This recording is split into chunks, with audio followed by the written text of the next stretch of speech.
വിണ്ണിലെ വാതായനങ്ങൾ തുറന്നിട്ട് അവൾ ആകാശവിഹായുസിലേക്ക് ദൃഷ്ടികൾ പായിച്ചു.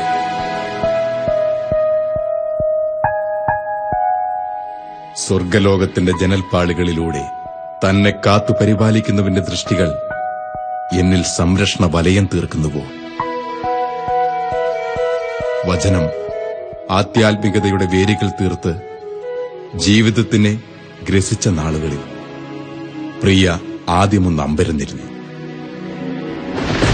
കാർമേഘങ്ങൾ പൂക്കുകയും ഒഴിയുകയും ചെയ്യുന്ന ദിനരാത്രങ്ങൾ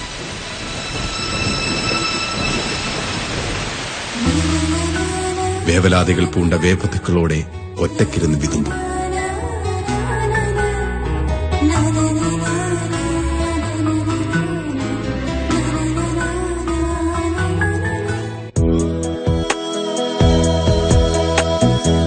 ജീവനും ജീവിതവും നാഥനിൽ സമർപ്പിച്ച് ദൈവവേലയുടെ അനിർവചനീയമായ നിമിഷങ്ങളിൽ സായൂജ്യം കണ്ടെത്തിയ വചനപ്രഘോഷകർ.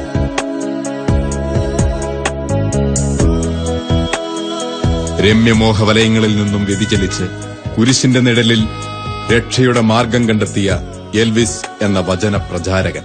We don't speak about the soul. ആത്മാവിന്റെ വിലയെക്കുറിച്ച് നമുക്കറിവില്ല.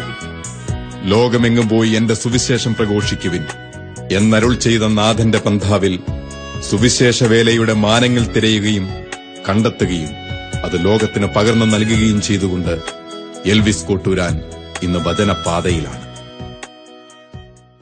ദൈവരാജ്യ ശുശ്രൂഷയ്ക്കായി മുഴുവൻ സമയവും നിങ്ങൾ ജീവിതം മാറ്റിവെച്ചിരിക്കുകയാണല്ലോ. പ്രിയയുടെ വിവാഹ ജീവിതത്തിന് മുമ്പ് എങ്ങനെയായിരുന്നു ആധ്യാത്മിക ജീവിതം? വിവാഹ ജീവിതത്തിന് മുമ്പ് ഞാൻ വലിയൊരു ദൈവാനുഭവമുള്ള ഒരു വ്യക്തിയൊന്നും അല്ലായിരുന്നു.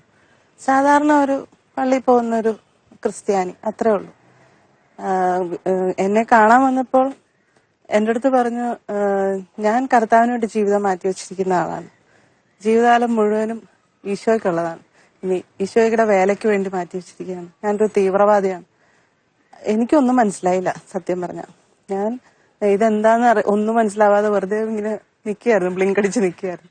പക്ഷെ പറഞ്ഞു, ഒത്തിരി സഹനങ്ങളുണ്ടാവും, ഒത്തിരി പ്രശ്നങ്ങളൊക്കെ ഉണ്ടാവും. എന്റെ കൂടെ ജീവിക്കുകയാണെങ്കിൽ ഒത്തിരി കാര്യങ്ങളെല്ലാം നേരിടേണ്ടി വരും, ഒത്തിരി സഹനങ്ങൾ നേരിടേണ്ടി വരും. അതിനെല്ലാം തയ്യാറാണോ എന്ന് ചോദിച്ചിട്ട് തന്നെയാണ് തുടങ്ങിയത്. പക്ഷെ എനിക്കൊന്നും മനസ്സിലാവാതിരുന്നതുകൊണ്ട് എനിക്കൊന്നും പിടിയിട്ടില്ല. ഞാൻ പറഞ്ഞു, ഓക്കെ, കർത്താവിന് വേണ്ടിയല്ലേ, എന്തായാലും ഒരു നല്ല കാര്യമല്ലേ, ഞാൻ എല്ലാത്തിനും സപ്പോർട്ടാണ് എന്നൊരു യെസ് മൂളി.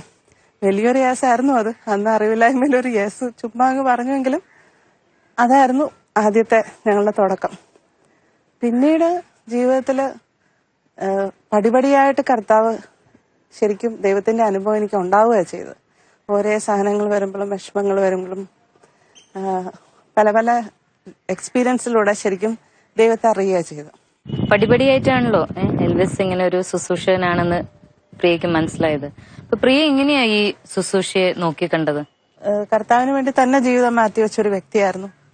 അപ്പോ അതുകൊണ്ട് തന്നെ ആദ്യമൊന്നും എനിക്കൊന്നും മനസ്സിലായിരുന്നില്ല. ഇതെന്താണ് കാണിക്കുന്നത്, എന്തിനാ ഇത്രയധികം കർത്താവിന് വേണ്ടി ഓടേണ്ട ആവശ്യമുണ്ടോ?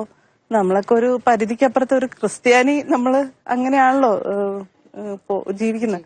അപ്പൊ അങ്ങനെ ഒരു ആറ്റിറ്റ്യൂഡായിരുന്നു എനിക്ക്. പക്ഷെ പിന്നീട് അപ്പൊ അതുകൊണ്ട് തന്നെ എനിക്ക് പലതും മനസ്സിലായിരുന്നില്ല. ഈ ദശാംശം കൊടുക്കുന്ന കാര്യങ്ങളും കർത്താവിന് വേണ്ടി വില കൊടുക്കേണ്ട കാര്യങ്ങളും അതൊന്നും എനിക്ക് മനസ്സിലായിരുന്നില്ല. പടിപടിയായാണ് ശരിക്കും ഓരോ ജീവിതാനുഭവങ്ങളിലൂടെ ദൈവം എന്നെ പഠിപ്പിച്ചത്. എനിക്ക് ദൈവാനുഭവം ഉണ്ടായത് തന്നെ സഹനങ്ങളിലൂടെ തന്നെയാണ്. ഒറ്റയ്ക്കായിരുന്നു മക്കൾ കൂടുതലുണ്ടായപ്പോഴും പിന്നെ എൽച്ചേട്ടൻ ഇല്ലാതിരുന്ന സമയത്തും ഒക്കെ അങ്ങനെ ദൈവം ശക്തമായി ഇടപെട്ട് അങ്ങനെയായിരുന്നു എനിക്ക് ദൈവാനുഭവം ഉണ്ടായത്. അങ്ങനെയാണ് ആരാണ് ദൈവമെന്നും ദൈവത്തിന്റെ കരുതലും സ്നേഹവും എല്ലാം ഞാൻ അനുഭവിച്ച ആ സമയത്തായിരുന്നു. അപ്പൊ പിന്നെ എനിക്ക് അർത്ഥം മനസ്സിലായി തുടങ്ങി. ഈ ജീവിതം കർത്താവിന് വേണ്ടി മാറ്റിവെക്കേണ്ട ആവശ്യകതയും ഒക്കെ പിന്നീടാണ് മനസ്സിലായത്. അതൊന്നും പെട്ടെന്നുണ്ടായ ഒരു ഇതല്ല, ദൈവം തന്നെ പഠിപ്പിക്കുകയായിരുന്നു. അതെ, പഠിപ്പിക്കുകയായിരുന്നു. ദൈവം തന്നെ ഓരോ അനുഭവങ്ങളിലൂടെ പഠിപ്പിക്കുകയായിരുന്നു. അങ്ങനെയായിരുന്നു ഞങ്ങളുടെ ജീവിതം മുമ്പോട്ട് പോയിക്കൊണ്ടിരുന്നത്. ശുശ്രൂഷ ജീവിതത്തിൽ ആദ്യമൊക്കെ ഞാൻ ഒത്തിരി എനിക്ക് മനസ്സിലാവാതിരുന്നെങ്കിലും എപ്പോഴെങ്കിലും പ്രിയ അങ്ങനെ ആദ്യമൊക്കെ ഇതിന്റെ ഇത്രയും ആവശ്യമുണ്ടോ എന്നൊക്കെ ഞാൻ ചോദിച്ചിരുന്നു. തീർച്ചയായിട്ടും ഒന്നും അറിയാൻ പാടാത്ത ഒരു സിറ്റുവേഷനിൽ ഞാൻ അങ്ങനെയൊക്കെ ചോദിച്ചിരുന്നു, ഇത്രയും കിടന്ന് മരിക്കേണ്ട ആവശ്യമുണ്ടോ എന്നൊക്കെ ഞാൻ ചോദിച്ചിരുന്നു.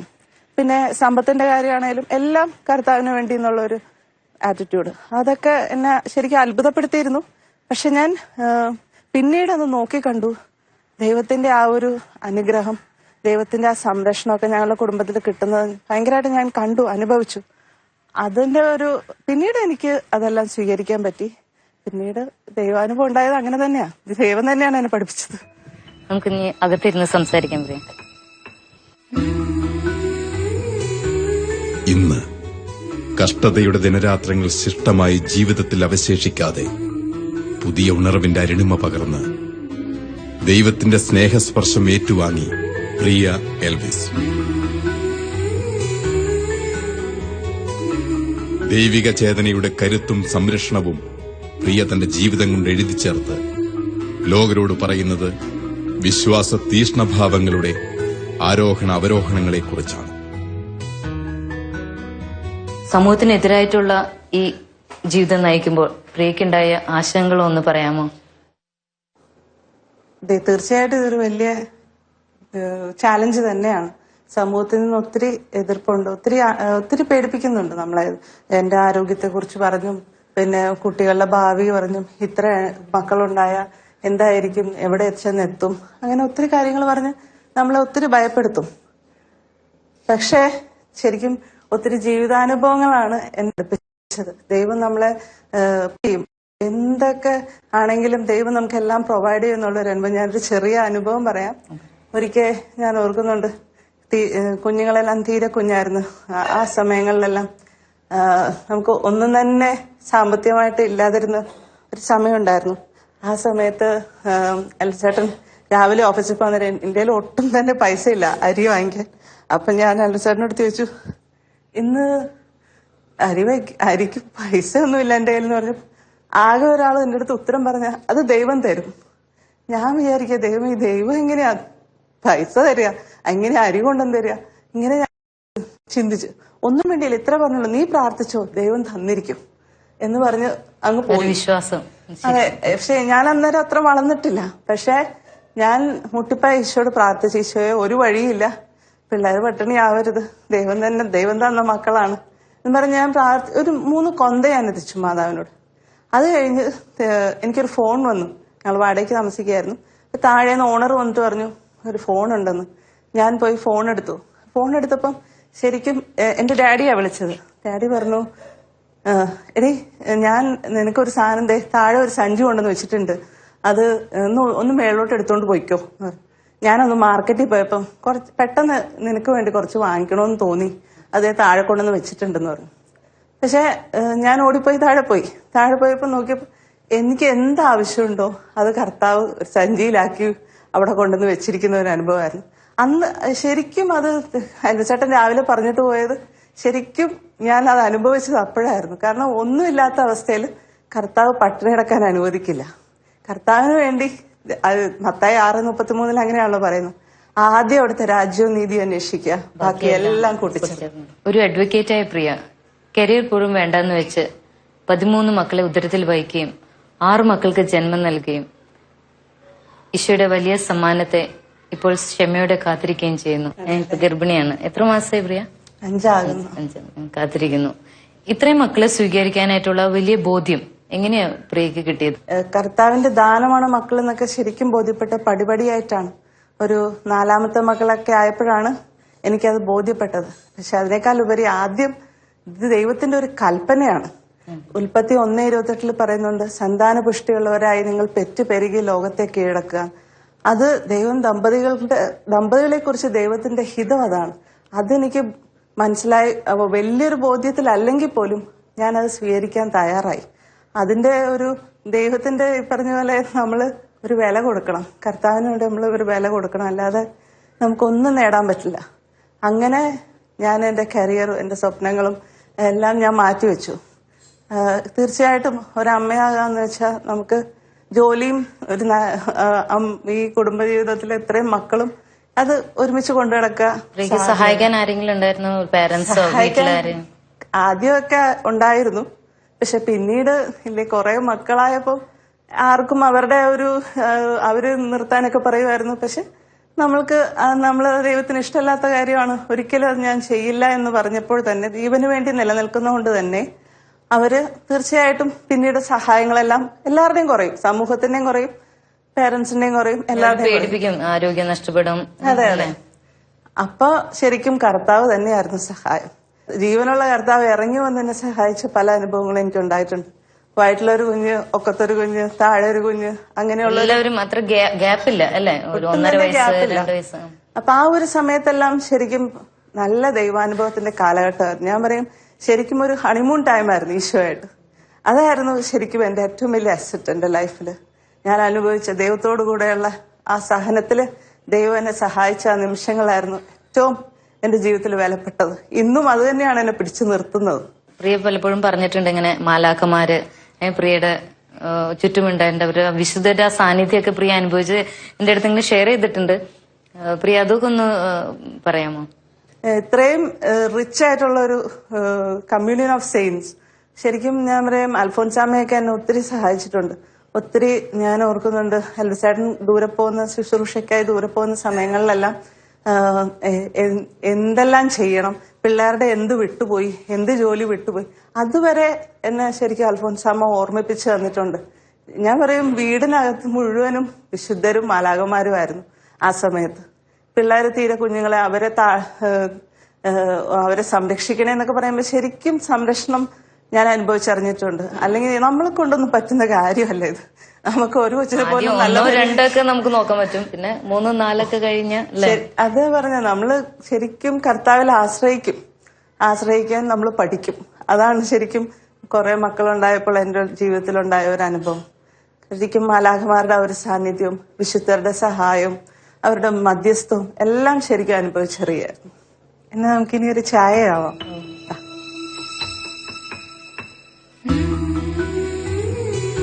ജീവന്റെ സ്പന്ദനങ്ങൾ രൂപമെടുക്കുമ്പോൾ തന്നെ ഒരമ്മ അതീവ സ്നേഹവാത്സല്യത്തോടെ ഉദരത്തിൽ കൈവച്ച് ദൈവചൈതന്യത്തെ ആവാഹിക്കാൻ ശ്രമിക്കും.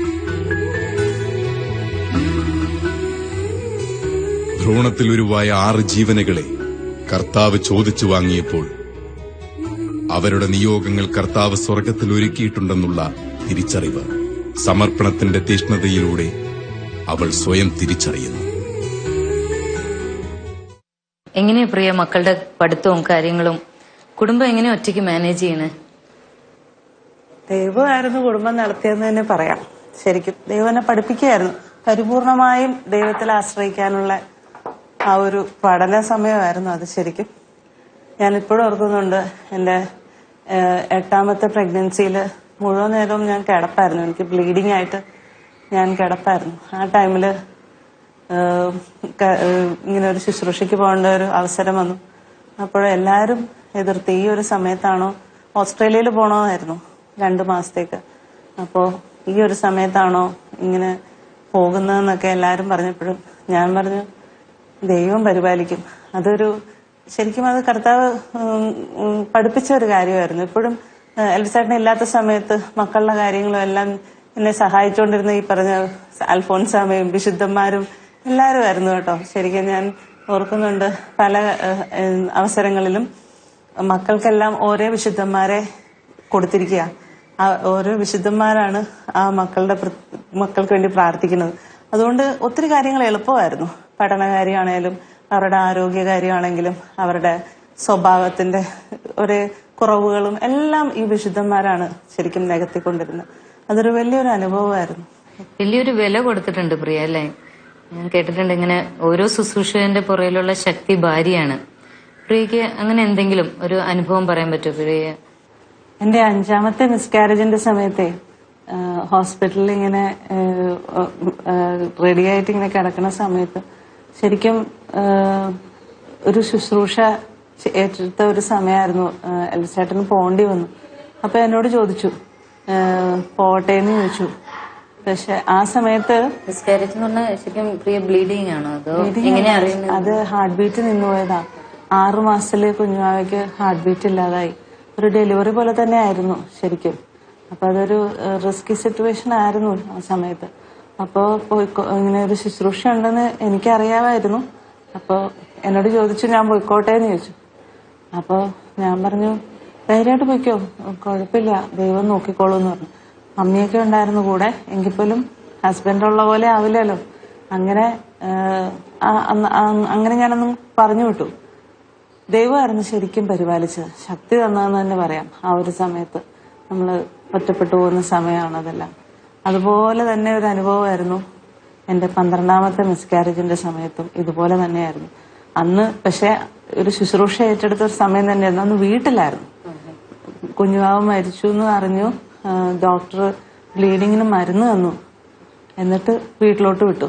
ഏത് സമയത്തും എന്ത് സംഭവിക്കാന്നുള്ളൊരു സിറ്റുവേഷൻ ആയിരുന്നു. അന്ന് ഇങ്ങനെ ഒരു ശുശ്രൂഷ വന്ന് നിൽക്കുക. അപ്പോ എന്നോട് ചോദിച്ചു ഞാൻ പൊക്കോട്ടെ എന്ന് ചോദിച്ചു. അപ്പൊ ആ ഒരു സമയത്ത് ആരുമില്ല. അന്ന് പാരന്റ്സ് ഉണ്ടായിരുന്നു, ആശുപത്രിയിലായിരുന്നു. അപ്പൊ ഇന്ന് ആരുമില്ല, കുട്ടികൾ പോലും ഇല്ലായിരുന്നു. അങ്ങനെ ഒരു സിറ്റുവേഷനിൽ ശരിക്കും ആരുമില്ലാത്ത സമയത്തായിരുന്നു എനിക്ക് ബ്ലീഡിങ് തുടങ്ങിയത്. ആരും തന്നെ ഇല്ലായിരുന്നു അറിയാം. ഞാൻ തന്നെ പോകേണ്ട ഒരു സിറ്റുവേഷൻ ആയിരുന്നു, നിലത്തും ഒക്കെ. എന്താണേലും ആ ഒരു സമയത്തൊരു ഭയങ്കര ഒരു ധൈര്യവും ഭയങ്കര ഒരു സമാധാനവും വിശുദ്ധന്മാരുടെ വലിയൊരു സാന്നിധ്യമൊക്കെ എനിക്ക് അനുഭവപ്പെട്ടു. എനിക്കും സ്വർഗം ഇറങ്ങി വന്നു എന്ന് തന്നെ പറയാം. അതൊരു നല്ലൊരു അനുഭവമായിരുന്നു, ഒരു വലിയൊരു ദൈവാനുഭവമായിരുന്നു. ഇങ്ങനെ ഈ പ്രതിസന്ധികൾ ഉണ്ടാവുമ്പോൾ എപ്പോഴെങ്കിലും പ്രിയ തടഞ്ഞിട്ടുണ്ടോ? അത് എൽവിസ് പോണ്ടെന്ന് പറഞ്ഞ എപ്പോഴെങ്കിലും ജീവിതത്തില്? ഉണ്ട്, ശുശ്രൂഷയ്ക്ക് തടഞ്ഞ സമയങ്ങളും ഉണ്ട്. മുമ്പ് ആദ്യകാലങ്ങളിലെല്ലാം ഇങ്ങനെ നമ്മള് ഇങ്ങനെ വല്ലാതെ ഇങ്ങനെ പ്രഗ്നന്റ് ആയിരിക്കുന്ന സമയത്തും എല്ലാം ശുശ്രൂഷകളെ ഏറ്റെടുക്കുമ്പോ ഞാൻ പലപ്പോഴും പറഞ്ഞിട്ടുണ്ട്, പോണ്ട, ഞാൻ ഒറ്റയ്ക്കല്ലേ, എല്ലാം കൂടെ എനിക്ക് ഒറ്റയ്ക്ക് ചെയ്യാൻ പറ്റുമെന്ന് അറിയില്ല, ആരെങ്കിലും ഒരു ധൈര്യം, ഒരു സഹായം. അപ്പോ അങ്ങനെ പറഞ്ഞ് ഞാൻ പലതും തടഞ്ഞിട്ടുണ്ട്. ഞാൻ ഇപ്പോഴും ഓർക്കുന്നുണ്ട്, എന്റെ 7ാമത്തെ പ്രഗ്നൻസിയിൽ ഞാൻ 1-2 ശുശ്രൂഷകൾ ഇതുപോലെ തടഞ്ഞു. വേണ്ട, എടുക്കണ്ട എന്ന് പറഞ്ഞു. അങ്ങനെ എടുത്തില്ല. ഞാൻ ലോകം പറയുന്നത് കേട്ടുപോയി. കാരണം നമ്മളും കുറച്ച് സൂക്ഷിക്കണം.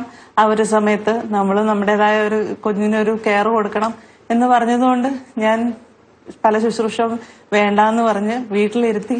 ഞാൻ വിചാരിച്ചു അപ്പോഴെല്ലാം അതാണ് സംരക്ഷണമെന്നാണ് ഞാൻ കരുതിയത്. പക്ഷേ ആ ഒരു 7ാമത്തെ പ്രഗ്നൻസിയിൽ പിന്നെ എനിക്ക് മിസ്കാരേജ് ഉണ്ടായി, ബ്ലീഡിംഗ് ആയി, ആ കുഞ്ഞുവാവയെ നഷ്ടപ്പെട്ടു.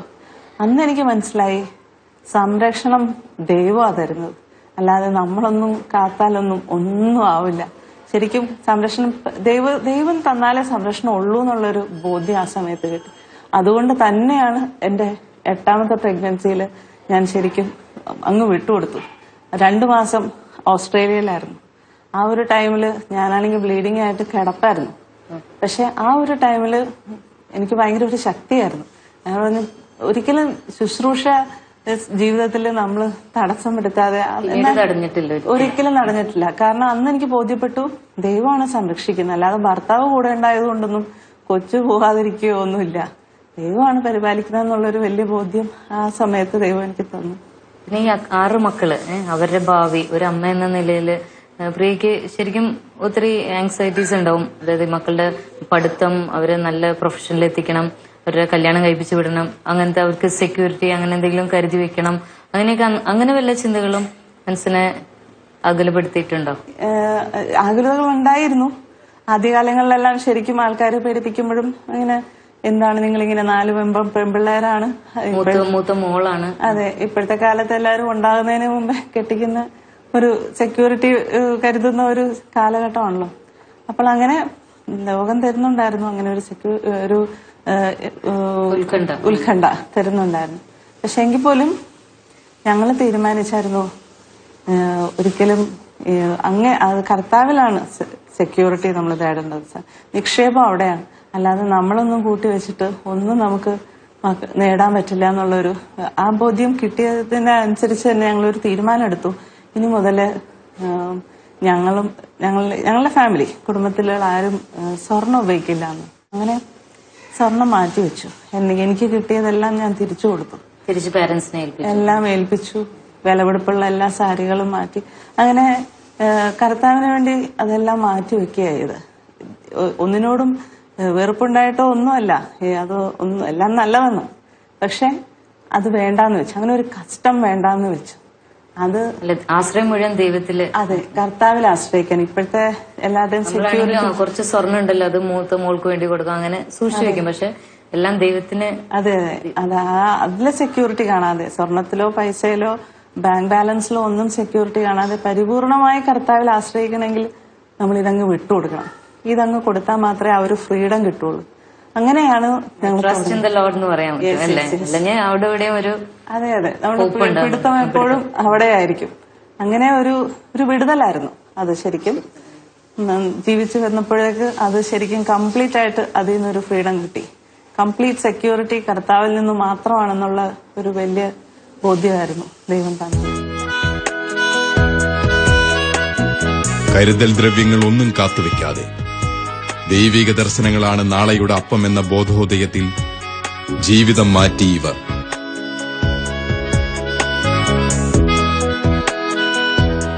എൽവിസ് വന്നല്ലോ. ഞങ്ങളിങ്ങനെ പഴയ കാര്യങ്ങളൊക്കെ പറഞ്ഞിങ്ങനെ ഇരിക്കുകയായിരുന്നു. നിങ്ങൾ സംസാരിക്കും, ഞാൻ ഒരു ചായ എടുത്തിട്ട്. ഞങ്ങൾ ചോദിച്ചു വന്നത് ഇതായിരുന്നു. ഈ കാലഘട്ടത്തിൽ മക്കൾക്ക് വേണ്ടി സമ്പാദ്യം കൂട്ടിവെക്കാൻ ഓടുന്ന മാതാപിതാക്കളെയാണ് നമുക്ക് കാണാൻ സാധിക്കുക. പ്രിയയുടെ ഷെയറിംഗിൽ ഉണ്ടായിരുന്നു, അതായത് നിങ്ങൾക്ക് ഉണ്ടായിരുന്ന സെക്യൂരിറ്റി കൂടി നിങ്ങൾ ഉപേക്ഷിച്ചു. അതിന്റെ പുറയിലുള്ള പ്രേരണശക്തി ഒന്ന് പറയാമോ? തുടക്കം മുതലേ ഈ പ്രത്യേകിച്ച് സ്ത്രീകളെ സംബന്ധിച്ച് സ്വർണം ഇങ്ങനത്തെ സാധനങ്ങളൊക്കെ ഒരു സെക്യൂരിറ്റി മാതാപിതാക്കൾ പറഞ്ഞു കൊടുക്കുന്ന സാധനമാണ്. അപ്പൊ അതുകൊണ്ട് തന്നെ തുടക്കത്തിൽ ഞങ്ങൾ തീരുമാനിച്ചു ഈ സ്വർണം ഒരു സെക്യൂരിറ്റി ആയിട്ട് വേണ്ട. 2 കാരണങ്ങളുണ്ട്. ഒന്ന്, എനിക്ക് ആദ്യമേ തന്നെ ഉണ്ട് കുറെ മക്കള് വേണം. ഇന്ന് പൊതുവെ സമൂഹത്തില് ഈ മക്കള് ഓരോ പ്രസവവും മാതാപിതാക്കൾക്ക് വലിയൊരു ബേർഡനാണ്. കാരണം നമ്മളൊരു കൾച്ചറിൽ ഓരോ കുഞ്ഞും പ്രസവിച്ചു പോകുമ്പോൾ ഇത്ര സ്വർണം എടുത്ത് കൊടുക്കണം. അപ്പൊ അത് ഞാൻ മനസ്സിലാക്കിയപ്പോ തന്നെ നേരത്തെ തന്നെ തീരുമാനിച്ചു ഈ സ്വർണം വെച്ചിട്ടുള്ള ഒരു പരിപാടി വേണ്ട നമുക്ക്. 2, അതൊരു എല്ലാരും കൊടുക്കുന്ന ഒരു സെക്യൂരിറ്റി ആയിട്ടാണ് വെക്കണത്. എന്തില്ലെങ്കിൽ അവസാനം അതിലെങ്കിലും വെച്ചിരിക്കാം. അത് മാത്രം കൊടുക്കരുത് പറയാം. അപ്പൊ ഞാൻ പറഞ്ഞു നമുക്ക് അങ്ങനെ ഒരു പ്രോഗ്രാം വേണ്ട. കാരണം ഒത്തിരി മക്കൾ വേണമെന്ന് ആദ്യം ആഗ്രഹം ഉണ്ടായിരുന്നു. 2, ഇങ്ങനെയൊരു കൾച്ചർ നിലനിൽക്കുന്നതുകൊണ്ട് തന്നെ പലപ്പോഴും മാതാപിതാക്കള് മക്കള് 2 വർഷം കഴിയുമ്പോൾ തന്നെ പറയും ഇനി വേണ്ട എന്ന് മാതാപിതാക്കളാണ് ബലം പിടിക്കുക. അതിന്റെ ഒരു കാരണം അവർക്കൊരു വലിയൊരു ബേർഡനാണ്. ഈ ഒരു 10 സ്വർണം പവൻ ഓരോ കുടുംബത്തിന്റെയും മഹത്വം അനുസരിച്ച് സ്വർണം കൂടുതലിടണം. അപ്പൊ ആൾക്കാരത് കുറഞ്ഞു പോയാൽ ആൾക്കാർ അയ്യോ ഇത്രയെല്ലാം പറയും. അപ്പൊ അതൊരു ബേർഡൻ ആകുന്നത് ഒരു കാരണമാണ് മാതാപിതാക്കൾ റെസിസ്റ്റ് ചെയ്യുന്നത് മക്കളധികം വേണ്ടെന്ന് നമ്മുടെ കൾച്ചറിന്. അപ്പൊ അതുകൊണ്ട് തന്നെ സ്വർണം വേണ്ടാന്ന് നിങ്ങൾ വെച്ചിരുന്നു.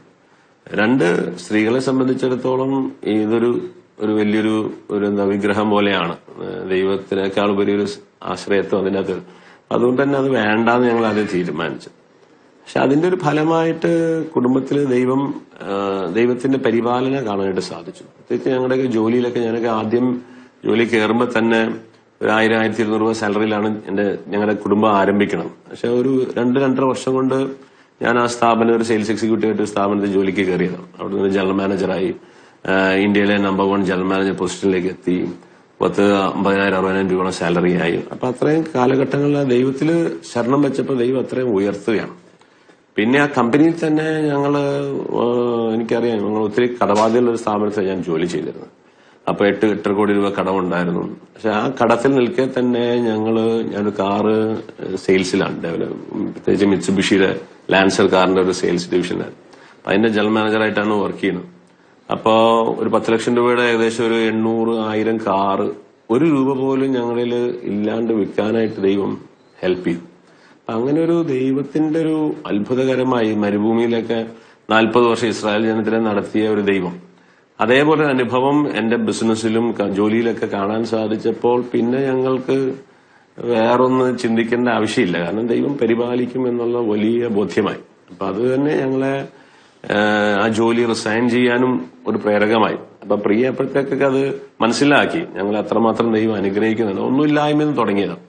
അപ്പൊ സാമ്പത്തികമായിട്ടും ജോലിപരമായിട്ടും പ്രൊഫഷണലി ഒക്കെ ഞങ്ങളെ ദൈവം അനുഗ്രഹിക്കുകയാണ്. ഇപ്പൊ ഈ ജോലി റിസൈൻ ചെയ്തപ്പോ അതിനുശേഷം എങ്ങനെയാണ് നിങ്ങളുടെ ഈ സാമ്പത്തിക മേഖല എങ്ങനെ നിങ്ങൾ ജീവിക്കുന്നത്? എങ്ങനെ അത് ഈ പറഞ്ഞതുപോലെ എല്ലാവരും ജോലിയിലാണ് എല്ലാവർക്കും ഒരു ആശ്രയിക്കുന്നത്. കർത്താവ് നമ്മളോട് പറഞ്ഞിട്ടുണ്ട് നിങ്ങളെ നശ്വരമായ അപ്പത്തിന് വേണ്ടി അധ്വാനിക്കേണ്ടെന്ന് പറഞ്ഞിട്ടുണ്ട്. പക്ഷെ പലപ്പോഴും നമ്മൾ ഈ നശ്വരമായ അപ്പം അധ്വാനിക്കാൻ വേണ്ടി കഷ്ടപ്പെടുകയാണ്.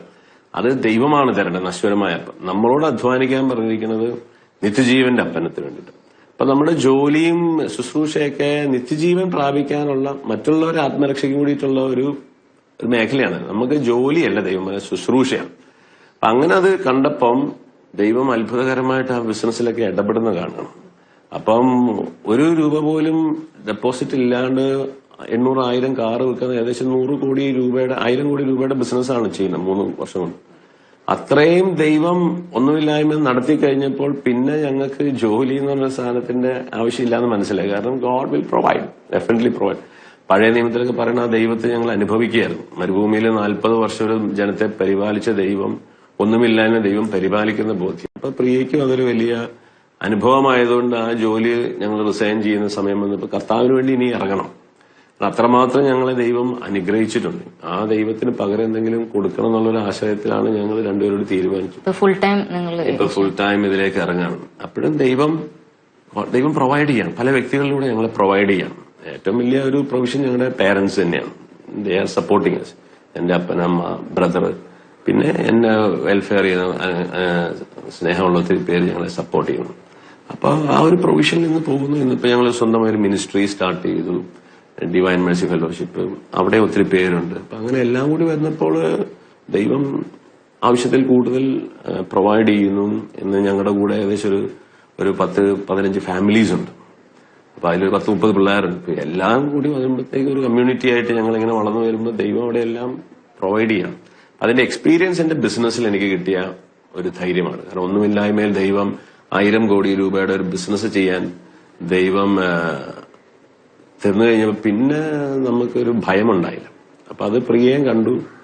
പ്രിയയ്ക്കും അതൊരു എക്സ്പീരിയൻസ്. അപ്പൊ ഞാൻ ചോദിച്ചു, റിസൈൻ ചെയ്ത് നമുക്ക് ഇറങ്ങാന്ന് പറഞ്ഞപ്പോ പേടിയുണ്ടോന്ന്. പേടിയൊന്നുമില്ല, ദൈവം തന്നോളെന്നുള്ള വലിയ ഒരു ബോധ്യത്തിലേക്ക് എത്തുകയാണ്. ഇനിയിപ്പം നിങ്ങൾ തമ്മിൽ സംസാരിക്കുക. എന്തായാലും എന്റെ ശുശ്രൂഷയിൽ ഒത്തിരി ഒരു വില കൊടുത്ത ആളാണ്. അതിന്റെ പുറകിൽ ഒരു ബാക്ക് ബോൺ ആയിട്ട് നിന്ന ആളാണ്. പ്രിയയുടെ ഒരു സപ്പോർട്ട് കൊണ്ട് മാത്രമാണ് ഈ ഒരു മിനിസ്ട്രി ഇങ്ങനെ ഡെവലപ്പ് പോകാൻ പറ്റിയിരിക്കുന്നത്. അപ്പൊ അതിന്റെ വിശദങ്ങളിൽ നിങ്ങൾ സംസാരിക്കുക കേട്ടോ. ബാക്കി ഞാൻ അത്യാവശ്യമായിട്ട് ഇറങ്ങിയിട്ട് വരാം.